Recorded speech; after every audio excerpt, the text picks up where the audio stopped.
Coinbase beats analyst estimates for Q2, but transaction revenue falls. The crypto exchange beat on both the top and bottom lines, but transaction revenue and total trading volume fell. Coinbase Coin beat analyst estimates for the second quarter, reporting revenues of $708 million and adjusted earnings of a loss of 42 cents, ahead of analyst estimates of revenues of $628 million and earnings per share of a loss of 76 cents. But transaction revenue came in at $327 million compared to $375 million in the first quarter, while total trading volume fell to $92 billion compared to $145 billion in the first quarter. The company said in its shareholder letter that the poor transaction revenue results reflects multi-year lows in crypto volatility. Interest income fell to $201 million from $241 million in Q1. Of that interest income in Q2, $151 million came from its holdings of USDC. Regarding its Q3 outlook, Coinbase said it had generated roughly $110 million in transaction revenue in July and said it expected Q3 subscription and services revenue, which came in at $335 million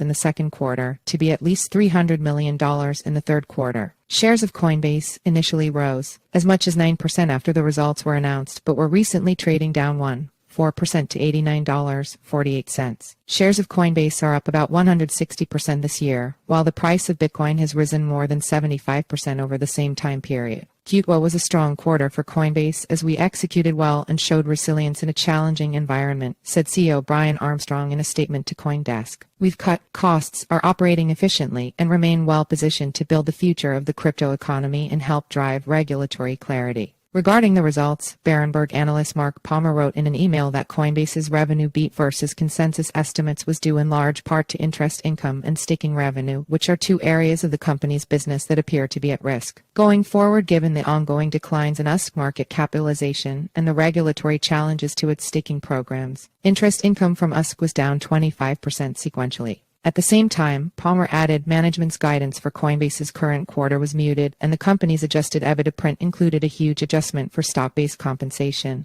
an area that management had said it would look to reduce due to negative investor feedback. Helene Braun contributed reporting for this story.